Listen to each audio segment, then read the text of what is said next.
muchas gracias también a IEMED por invitarme a hablar aquí sobre estos temas y muchas gracias a todos ustedes por venir a escuchar. Primero, para no aburrirle a nadie, yo creo que lo que voy a intentar hacer es que esta ponencia y luego el subsiguiente debate sea lo más político y lo menos técnico posible, porque todos aquellos que hemos estado alguna vez en un debate sobre las technicalidades de las políticas euromediterráneas saben lo aburridas que pueden llegar a ser. Entonces, intentemos evitar eso hoy, ¿sí? Y si entran en eso, por favor, hacer sí y así y así. Para empezar, solo también para saber un poco qué tipo de cosas le interesan a ustedes y que no. ¿Quiénes de ustedes, quizás si podemos levantar la mano, sabe más o menos qué es la política europea de vecindad? Más o menos de qué trata, digamos. No le voy a preguntar a nadie que lo explique. Más o menos. Porque vea así unas manos así un poco así. Ah, muy bien. Eso está muy bien. ¿Y quiénes han escuchado hablar de esto? Solamente muy general, sin saber lo que es. Bueno, ok. Digamos que hay una mayoría de gente que ya lo ha escuchado, así que quizás voy a explicar muy por encima cuál es el principio, porque luego va a ser una especie de crítica de esto, entonces es importante saber para no aburrirse. Pero primero hablamos quizás del contexto regional que está cambiando, al que ha hecho alusión Paul, que en esos días podemos escuchar mucho y leer mucho sobre cómo la primavera árabe ha cambiado el contexto regional. Yo creo que va mucho más allá de eso. No solo la primavera árabe ha cambiado el contexto regional, sino hay toda una serie de factores que mucho antes incluso de la primavera árabe han empezado a cambiar el contexto regional. Y que lo siguen haciendo, digamos, es un conjunto de factores que hace que, digamos, las relaciones de poder entre los diferentes estados y los diferentes actores en la región va cambiando y, de hecho, no ha llegado a ningún, digamos, orden nuevo, sino lo que mucha gente dice, es básicamente lo que estamos viendo es como una especie de erosión del orden postcolonial en el mundo árabe. Y que ahora mismo se está descomponiendo, y la primavera árabe lo que ha hecho es, digamos, acelerar esos procesos en cierto modo, pero hay varios otros factores que también han contribuido, por ejemplo, la crisis económica, como ha dicho Paul, luego también uno de los resultados, digamos, ha sido el gran éxito del islamismo afiliado a la hermandad musulmana, el conflicto en Siria y, digamos, los efectos que tiene en la región, que no se reducen solo a Siria, sino que básicamente como quitan el equilibrio regional en toda la vecindad de Siria. ¿Cómo se dice? Sectarianismo, no sé, bueno, conflictos confesionales, ¿no? Algo así. Y sobre todo, yo diría que como factor que va por encima de todo esto, hay como una gran competencia de poder entre los viejos y los nuevos poderes emergentes de la región. Hay una especie de competencia grande entre Irán y Arabia Saudita, y luego intervienen, digamos, cada vez más poderes medianos, como puede ser Turquía, Egipto o Qatar, que, digamos, que se ponen en un campo o en otro, y digamos que hay una especie de flujo de lucha de poder por quién es digamos, el nuevo poder hegemónico, ¿se dice así? No sé, algo así, en la región. Perdón, que me he preparado en inglés, así que estoy traduciendo simultáneamente, así que disculpas por mis invenciones de palabras. Bueno, dicho todo esto, también existen otros factores nuevos, como por ejemplo la inseguridad en la zona del Sahel, que atrae la atención de Europa y que crea, digamos, una nueva dinámica de necesidades entre los europeos y los estados del norte de África, Pero todo eso solo para mencionar, digamos, algunos factores. Hay muchos otros factores que también influyen y, como digo, que tienen un impacto en el equilibrio de poderes. ¿Por qué cuento todo esto?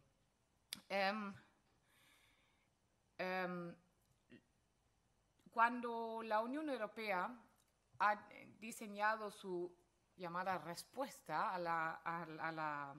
la primavera árabe, básicamente lo que se ha hecho es solo mirar las relaciones bilaterales entre la Unión Europea y estos países. Percibiendo esto no necesariamente solo como el deseo de la gente de tener democracia, sino, digamos, hay que verlo en el contexto regional, en que esos cambios políticos tienen lugar, ¿no? Y yo creo que hablando de la respuesta de la Unión Europea, han hecho mucho esfuerzo, han dado, la primera reacción de la Unión Europea es siempre dar más dinero para alguien, ¿no? Alguien hace algo favorable, entonces hay un statement que dice vamos a pagar más dinero de ayuda al desarrollo. Eso obviamente no es la solución para todo. Luego han cambiado aquí un poquito y aquí un poquito en su enfoque, pero realmente, digamos, cambios cualitativos, como cambios sustanciales, no ha habido. ¿Por qué no las ha habido? La política europea de la vecindad, que es como la política principal, el vehículo principal que lleva las políticas de la Unión Europea hacia la región, es una especie de paquete muy grande de ofertas políticas, económicas, de la Unión Europea hacia cada uno de esos países, y que tiene como objetivo la integración, pero la integración entre las dos orillas, más o menos de una forma política, por supuesto no adhesión a la Unión Europea, pero digamos la integración política lo máximo posible, pero sobre todo la integración económica. Y esta política fue concebida en el 2004, creo, y a raíz del éxito que tuvo el proceso de adhesión de los países de Europa del Este a la Unión Europea, donde exactamente ese tipo de política fue aplicada. Es decir, esta gente va a ser miembro de la Unión Europea. Entonces, lo que tenemos que hacer es hacer cada vez más integración, más o menos, ¿cómo se dice? Unir los dos sistemas, digamos, económicos primero y después cada vez más políticos, para hacerlos más como nosotros, para facilitar esa integración. Entonces, eso ha llevado a muchos beneficios, sobre todo económicos, pero también al desarrollo de estos países. Pero claramente el gran motor de ese proceso ha sido la visión de adhesión a la Unión Europea, cosa que no existe en el sur. Entonces, ahora lo que estamos viendo es que y no solo ahora, que esta dinámica en el sur obviamente no funciona porque falta el incentivo final. Lo que yo quiero preguntar es si hoy en día, bajo el contexto regional cambiante, todavía tiene sentido tener desde la parte europea una política genérica que se aplica a toda la región, como ver la región como nuestra vecindad, como un conjunto de países, digamos, mínimamente uniformes a las que se puede aplicar como un marco común. ¿Y por qué lo dudo? Porque creo que no solo la primavera árabe, sino también algunos de esos otros factores que mencioné han contribuido a hacer estos países cada vez más diferentes. Ahora lo explico. Pues entonces, lo que me gustaría hacer es mirar un poco los 5 países del norte de África, que son Egipto, Túnez, Libia, Argelia y Marruecos, y ver un poco cuál es su situación fundamental, en qué situación se encuentran a la hora de negociar cosas con la Unión Europea. Cuando digo negociar, se habla mucho de bueno, algo que puedo quizás llamar poder de negociación o algo así, ¿no? No sé cómo se dice leverage en español, pero bueno, digamos poder de negociación. En el proceso de negociar un acuerdo político, una relación que no va más allá de un tratado, es una relación en la que cada uno defiende sus intereses. El resultado de esa negociación obviamente depende del poder de negociación que tiene cada uno. ¿Qué tiene cada uno para ofrecer que le interesa al otro? Como en cualquier negociación bilateral. Entonces, la política europea, las ofertas que tiene la política europea de vecindad, dinero de ayuda al desarrollo, ofertas de entrada al mercado, ofertas de movilidad, de facilitación de visados y este tipo de cosas que le interesan a a algunos países del sur, vienen oficialmente en la política europea de vecindad como con condiciones que están vinculadas a reformas políticas. O sea, en teoría, el pensamiento básico detrás de la política europea de vecindad es la condicionalidad. En otras palabras, solo os damos ese dinero, tal dinero si implementáis la política de la reforma X, ¿sí? Puesto de una manera muy, muy simplificada. Para que este tipo de dinámica sea posible, la persona que impone, digamos, el lado que impone o que propone, imponer no le gusta como palabra a la gente en Bruselas, pero digamos, el lado que impone este tipo de condicionalidad tiene que tener una ventaja en su poder de negociación, es decir, tiene que tener, sí, como digo, tiene que haber una asimetría en la relación. Hasta ahora eso siempre ha sido el caso en cuanto a la mayoría de los países del sur, algunos más, algunos menos. Ahora, todavía tiene muchas ventajas, pero esta asimetría en algunos casos es cada vez menos. Y eso creo que me gustaría mirar una mira un poco más sistemática. En realidad, no tenemos tiempo y tengo así un montón de números y de estadísticas que podemos mirar, pero he prometido que no vamos a ser muy técnicos, así que voy a limitarme a resumir un poco lo que me parece lo más interesante. Una actitud que sigue habiendo en Bruselas, en la Unión Europea en general, es que los países del sur van a aceptar cualquier propuesta que nosotros de asociación, de partnership que nosotros le proponemos porque quieren asociarse a Europa. Eso como será, por supuesto.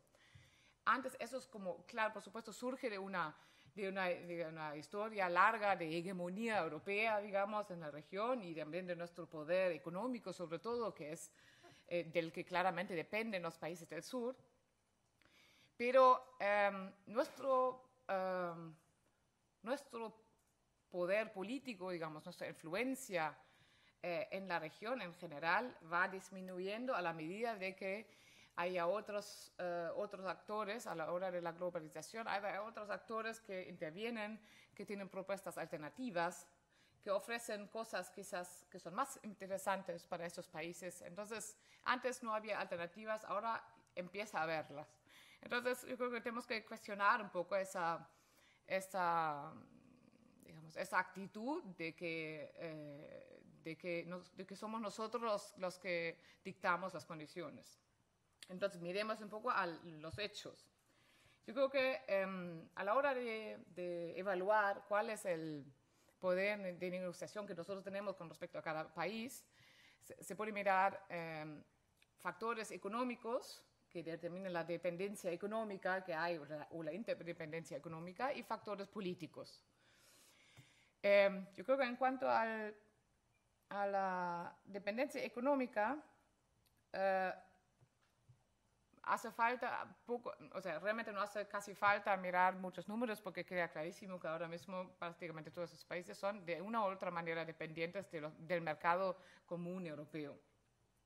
Pero aún así, un poco más en detalle, yo creo que en cuanto al comercio, realmente, en general, entre Europa y el sur del Mediterráneo hay como una, ¿cómo se llama? Un imbalance, ¿sí? comercial, en el sentido de que estos países dependen de una gran parte para sus exportaciones del mercado común europeo, mientras que los europeos solo exportan una parte muy menor, como 1%, 1, 2, 3%, ni siquiera, a esos países. Entonces, ahí, claro, hay mucha diferencia, pero, por ejemplo, Marruecos y Túnez en este momento están totalmente dependientes, no sé los números exactos, pero más o menos entre 2/3 y 3/4 de sus exportaciones o más van a la Unión Europea.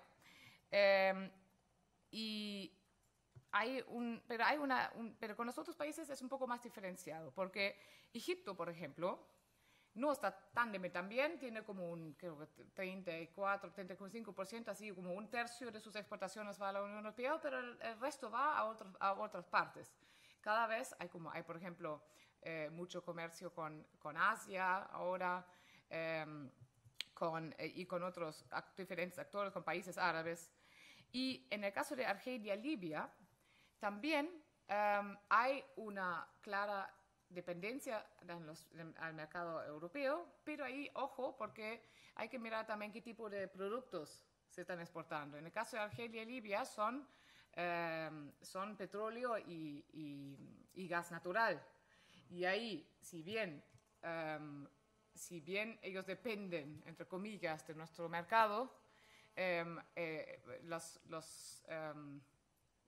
gas y el petróleo es un bien donde normalmente suele haber muchos problemas de encontrar clientes alternativos, siempre dependiendo del medio de transportación, pero digamos, ahí realmente se podría decir que la dependencia de la Unión Europea del gas y del petróleo de Argelia y Libia son mayores que la dependencia de aquellos para su exportación. Entonces hay que mirar también el tipo de productos.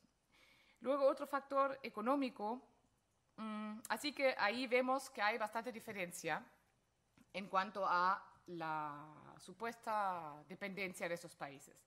En cuanto a la ayuda al desarrollo, de la que se habla curiosamente muchísimo en los medios de comunicación, hay como todos después de la Primavera Árabe, todo el tiempo se veían artículos y statements de políticos diciendo nosotros hemos donado, de gobiernos que querían demostrar su compromiso con la ayuda, con el apoyo a las reformas democráticas en esos países, utilizando números de cuánto dinero de ayuda al desarrollo habían otorgado a esos países. Pero como vemos, cuando miramos los números, realmente la ayuda al desarrollo es una parte bastante pequeña de los presupuestos totales de esos países. Y sobre todo, si bien, por ejemplo, dependen de ayuda al desarrollo de diferentes maneras, digamos, no se puede hablar de una fuerte dependencia, porque está creo que el mayor es como, o sea, ninguno necesita más de 7% de su presupuesto total de ayuda al desarrollo, cosa que, por ejemplo, en el Mashrek, en el otro lado, el Mediterráneo, es una tasa bastante mayor. Entonces, una cosa que llama bastante la atención, sin embargo, son dos cosas. Una es que del dinero de ayuda al desarrollo que hay, la gran mayoría en todos los países viene de estados, miembros de la Unión Europea. No necesariamente de las instituciones europeas, o sea, que no es necesariamente dinero que viene de Bruselas, de las instituciones europeas, bajo la política de vecindad u otros, sino de los presupuestos bilaterales, de los nacionales de los estados miembros, cosa que es muy diferente. De hecho, el donante principal y dominante es Francia, que, por ejemplo, que le puedo decir que en Marruecos, por ejemplo, Francia solo da más de un tercio de la ayuda, del total de ayuda al desarrollo a Marruecos, mientras que las instituciones europeas solo dan un 15%. ¿Sí? Y, por ejemplo, pero la Unión Europea en total da el 64% de toda la ayuda al desarrollo que tiene Marruecos. En Argelia, Francia solo da el 50%, o sea, la mitad de toda la ayuda al desarrollo. Pero solo para dar así una idea. Sin embargo, sí, otra vez dos cosas. La ayuda bilateral de los países miembros, como Francia sobre todo, pero también España, es en su cantidad muchísimo más, 2 a 3 veces más importante en términos de cantidad que la ayuda al desarrollo que viene de las instituciones europeas, es decir, de la política europea vecinal. Con lo cual, conclusión de esto sacamos, Bruselas sobrevalúa totalmente su peso político, digamos, que viene con ese dinero extra que están dando. Y también otro factor que hay que tener en cuenta es por supuesto, cuánto dependen estos países, respectivamente, de ayuda al desarrollo. Por ejemplo, Libia y Argelia son países que son países, ¿cómo se dice?, petroleros, ¿sí? Como que países que tienen que son muy ricos y que tienen muchos ingresos de gas, en el caso de Argelia, y petróleo, en el caso de Libia, que no necesitan, en teoría al menos, no necesitan realmente mucha ayuda externa para llevar adelante a su país. Luego otra cuestión es cómo se distribuye y eso, pero realmente no necesitan. Entonces, como consecuencia de eso, estos países tampoco reciben mucha ayuda de desarrollo, porque no se consideran países en vías de desarrollo, sino países de ingresos medios. Bueno, resumiendo lo de la ayuda al desarrollo, yo creo que ahora mismo los únicos países donde la Unión Europea, entendida no como Bruselas, sino como el conjunto de sus Estados miembros, está dominante y realmente tiene un poder de negociación que surge con respecto a la ayuda al desarrollo, son Túnez y Marruecos. Libia y Argelia no necesitan la ayuda de desarrollo, con lo cual de ahí no sale ningún plus de poder de negociación. Y en cuanto a Egipto tiene muchas otras ofertas, cosas que Marruecos y Túnez, por ejemplo, no las tienen. Egipto tiene anualmente 1.6 billones, ¿se dice así?, de dólares del gobierno de Estados Unidos solo.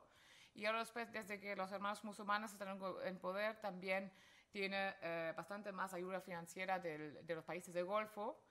Y si uno compara esos números con el dinero que viene de la Unión Europea, es bastante ridículo. Entonces, lógicamente, de ahí no se puede derivar ninguna influencia política, ni mucho menos.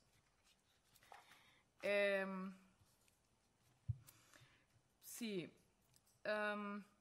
Quizás es importante destacar que, por ejemplo, obviamente Libia, muchas de estas cosas que acabo de decir sobre la ayuda de desarrollo han sido así también antes de las revoluciones. Por ejemplo, Libia y Argelia siempre han tenido mucho dinero, no dependían de ayuda de desarrollo. Lo que sí ha pasado es que desde las revoluciones han aumentado las diferencias entre estos países. Lo cual, si nos acordamos de la pregunta principal que yo hice al principio, ¿tiene todavía sentido aplicar una misma política a todo un conjunto de países?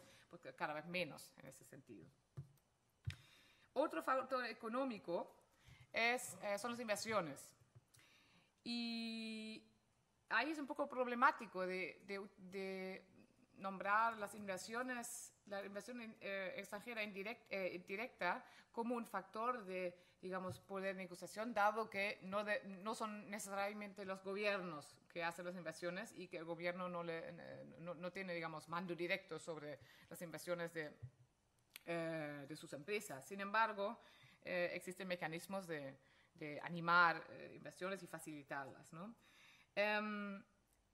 Y una cosa que llama mucho la atención es que las inversiones en esa región han cambiado muchísimo con las revoluciones debido a la disminución de seguridad de inversión.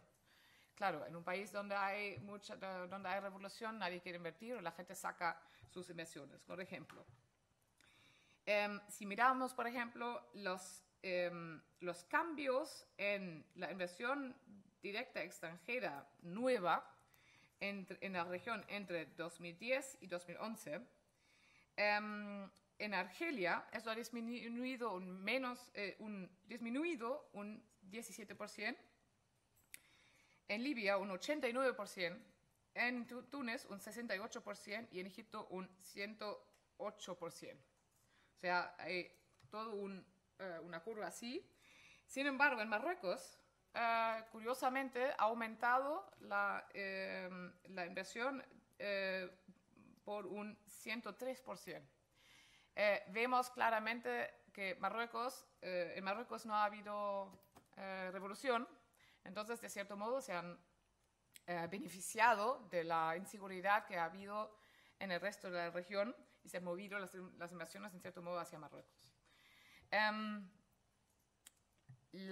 Muy importantemente, en todos esos países la gran mayoría de las inversiones proviene de la Unión Europea, con lo cual ahí tenemos otro factor que influye bastante en el que, aunque sea indirectamente, los países de esa región dependen muchísimo de la Unión Europea y sobre todo ahora mismo en los países donde ha habido revolución y que no tienen muchos recursos propios como Túnez, por ejemplo, o Egipto, donde es muy necesaria las inversiones nuevas para fomentar empleo, para generar crecimiento que necesitan ahora mismo, porque por la coincidencia de las revoluciones con la crisis económica en Europa, sus economías se han ido abajo y necesitan nueva inversión.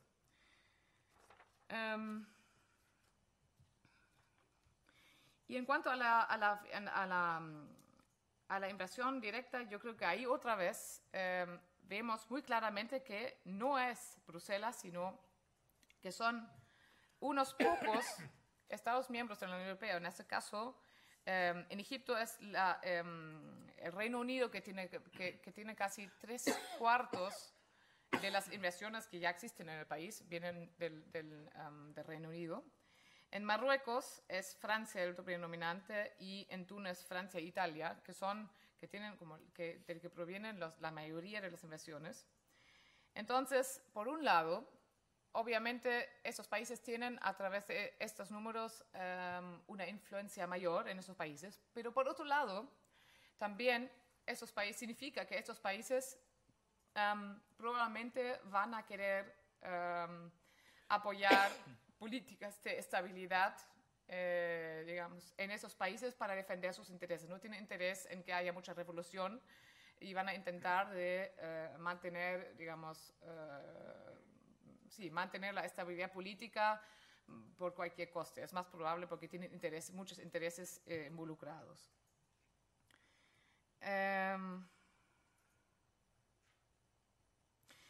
Quizás también interesante mencionar que en los últimos años los inversores que más han aumentado sus aportaciones al norte de África han sido los países del Golfo y los BRICS, sobre todo India y China.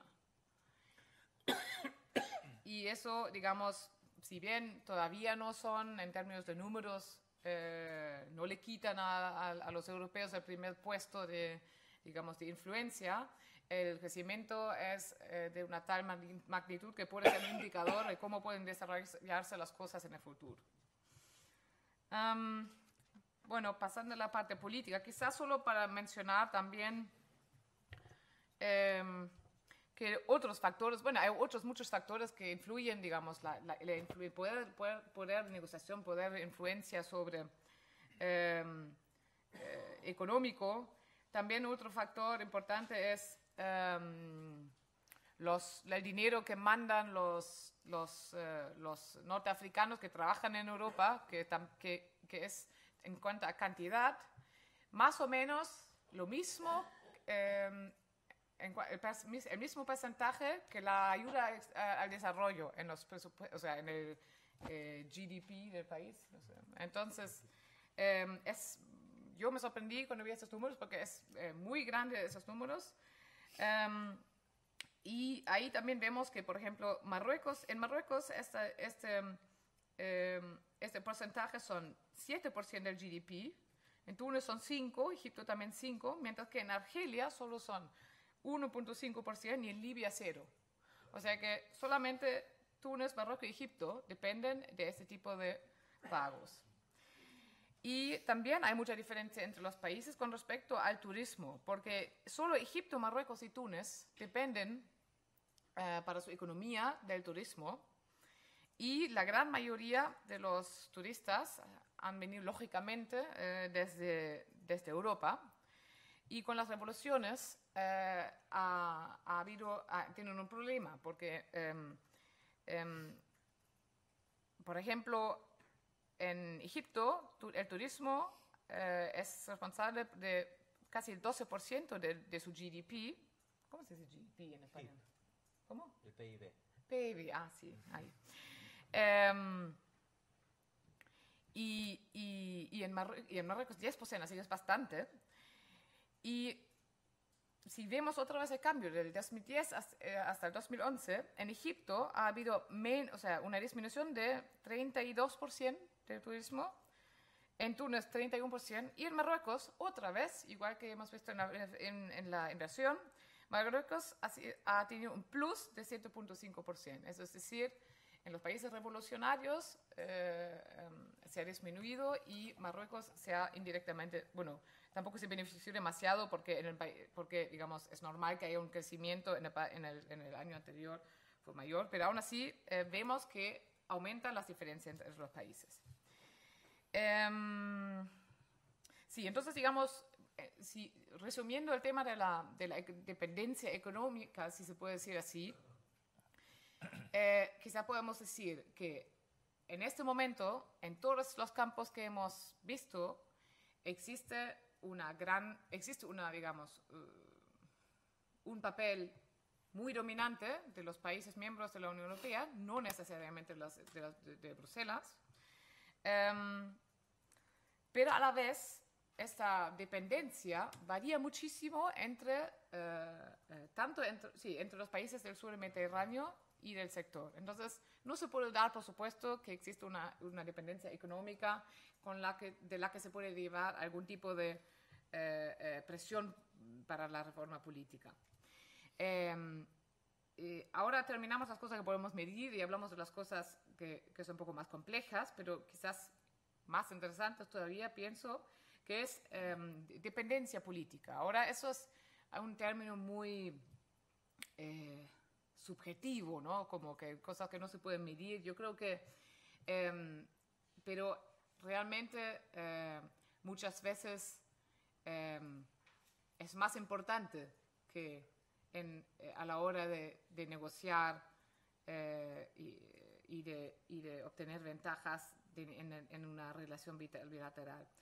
Yo, en mi intento de mirar todas esas cuestiones a través de indicadores, me he elegido, digamos, 3 factores que determinan la dependencia política. Uno es ayúdame, ¿cómo se dice? Political alignment, como la conjunción, la confluencia, digamos, sí, política entre... ¿Quién tiene una idea cómo se puede decir political alignment en español? ¿No? Bueno, más o menos como el estado de asociación, ¿sí? El grado en el que un país quiere verse asociado a la Unión Europea como socio a largo plazo, ¿no? Y ahí otra vez hay muchísima diferencia. Realmente los únicos que tienen una clara asociación con la Unión Europea son otra vez Marruecos y Túnez, entre otras cosas porque no tienen otras ofertas, al contrario a Egipto, y también entre otras cosas porque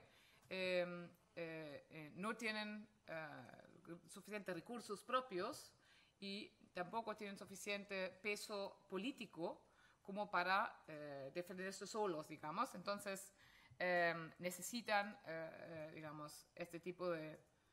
se benefician, digamos, es una relación beneficiosa para ellos de asociarse con la Unión Europea. Libia y Argelia, otra vez, a través de sus recursos, no solo a través de sus recursos, realmente es, por supuesto, un factor muy importante que les hace independiente,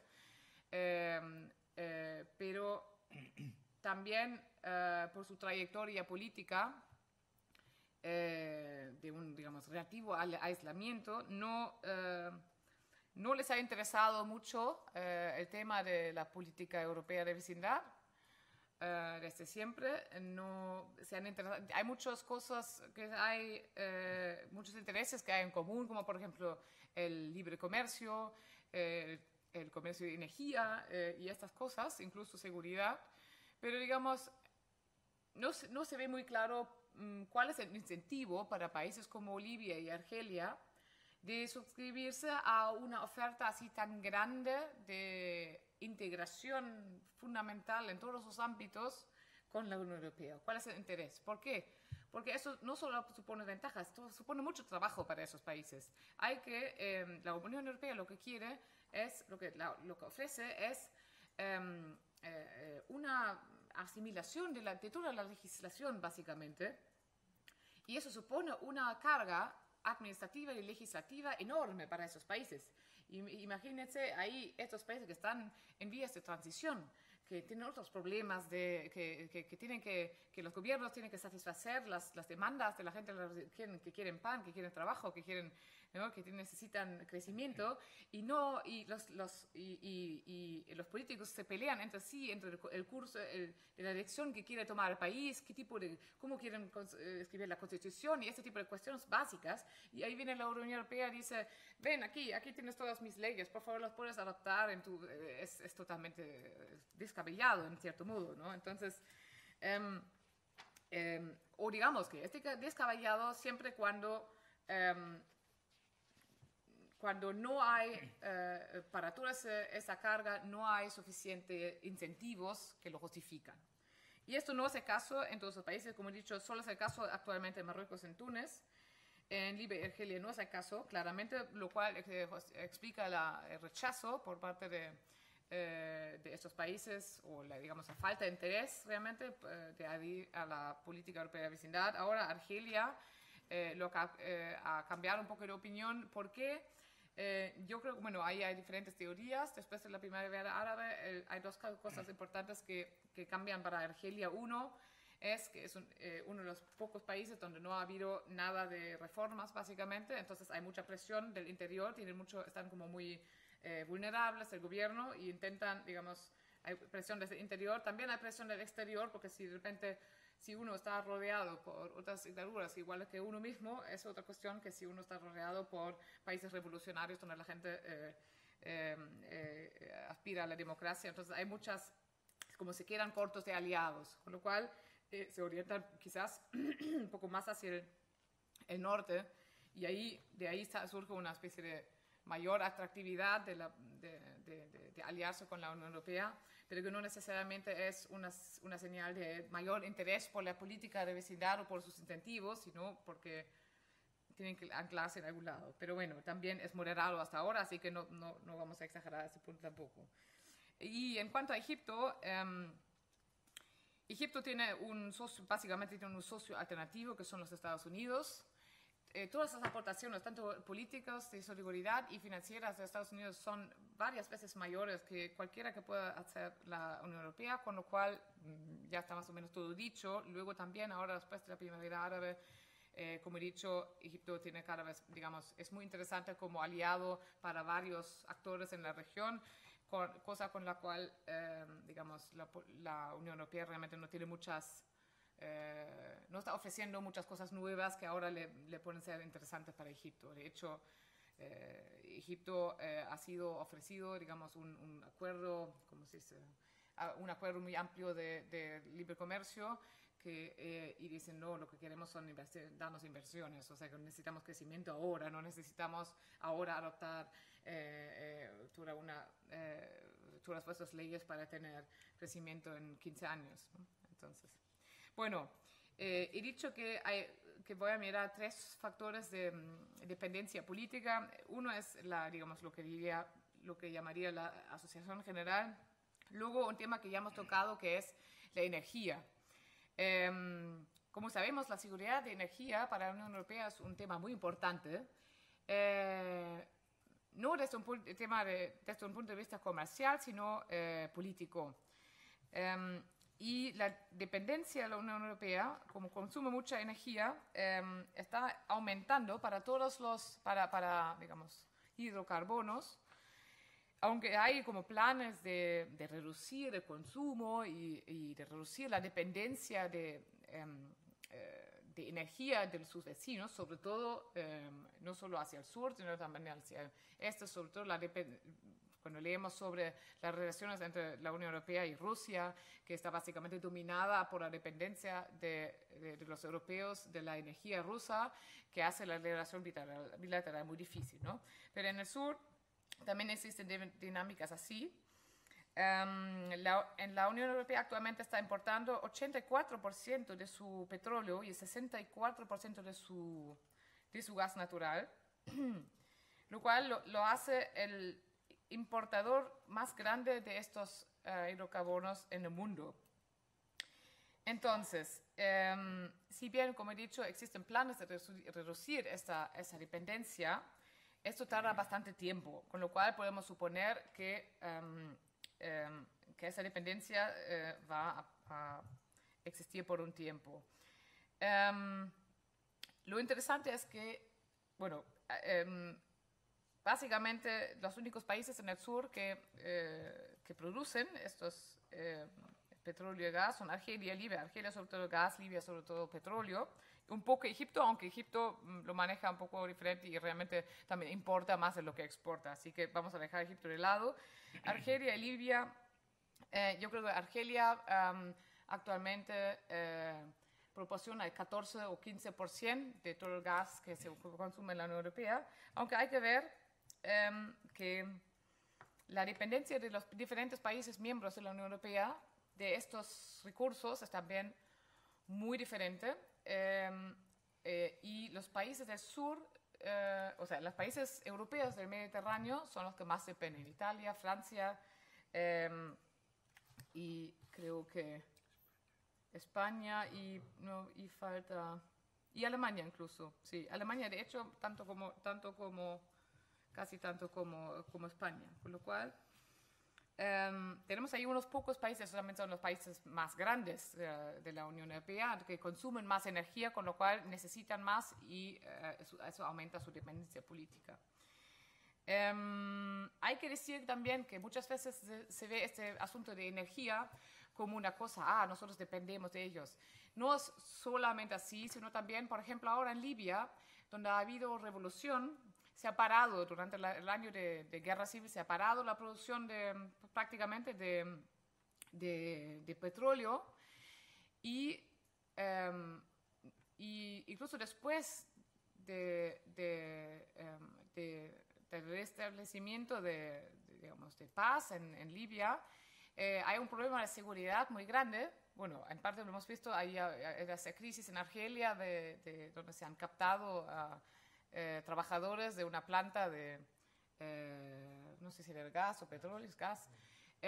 Y esto muestra que hay un problema creciente de seguridad en esa zona, en Libia más todavía. Y no es casualidad, obviamente, que estos terroristas han ido a por los trabajadores de una planta de gas porque saben que cuán importante los hidrocarburos son estratégicamente. Y entonces, para el país, entonces es como un punto de presión muy, muy interesante para ellos. Entonces, las empresas petroleras europeas han tenido un papel muy importante en Libia después de la revolución a la hora de no solo restablecer la producción, sino también, por ejemplo, traerse su propia seguridad para proteger las plantas, cosa que el Estado libio en ese momento no podía proveer. Entonces, digamos que no es lo mismo, no igual un equilibrio, pero digamos también hay una parte de beneficio que cae por ese lado. Quizás sobre la energía, bueno, estoy casi por terminar, pero sobre la energía hay mucha gente que dice que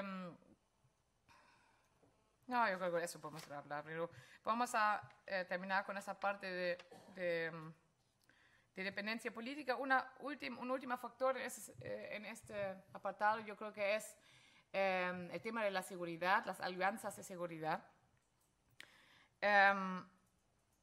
y que ahora, otra vez después de la primavera árabe es mucho más importante, porque sobre todo después de la caída de Gaddafi, como he dicho, hay alguna especie de vacío de seguridad en Libia y que ha llevado realmente al fin y al cabo a la crisis en Mali, que ha permitido, entre otras cosas, a través de la no suficiente protección de las fronteras y del tráfico de armas en la región, a un gran problema de seguridad en la zona de Sahara-Sahel y que ha llevado realmente al fin y al cabo al conflicto en Mali. Entonces, lo que vemos ahí, eso en parte es como, digamos, una especie de efecto indirecto, no deseado de las revoluciones. Y lo que vemos ahí es, digamos, un creciente problema grande regional de seguridad que está compartido como un problema entre los europeos y los países del norte de África. Entonces, por un lado, esos países, por ejemplo, ahora en la hora de resolver el problema en Mali, el conflicto en Mali, Francia ha necesitado, no lo ha podido hacer solo, Francia necesita la ayuda de Argelia, la ayuda de Libia y de los países alrededor para poder hacer ese tipo de operaciones eficazmente. Y por otro lado, esos países no quieren que se le, digamos, que vengan extranjeros para asegurar su seguridad. O sea, Argelia sobre todo tiene un ejército muy potente. A contrario a Libia, que ahora mismo no tiene ejército, no tiene fuerza de seguridad, es básicamente todo organizado ad hoc. Entonces Libia tiene un problema de seguridad interno muy grande. También hay problemas de seguridad internas en Egipto, donde la zona del Sinaí está bastante difícil, que a raíz del vacío de poder después de las revoluciones, diferentes grupos se han podido, digamos, refugiar ahí. Y eso, en todo, digamos, crea una especie de cinturón bastante de inseguridad y de conflicto potencial en la región que rodea un poco ahí los países del norte de África, que es bastante peligroso y que no está en interés ni de esos países ni de Europa. Entonces, lo que quiero decir ahí es que realmente, por un lado, esos países necesitan la ayuda de Europa para resolver esos problemas, porque ya son regionales y ya son, digamos, de magnitud mucho mayores de lo que ellos pueden confrontar. Pero por otro lado, también Europa tiene un mayor interés y necesita que eso resuelva y necesita la colaboración de esos países. Con lo cual, ahí lo que podemos quizás decir que hay una creciente interdependencia de resolver conjuntamente y de manera colectiva los problemas de seguridad en la región.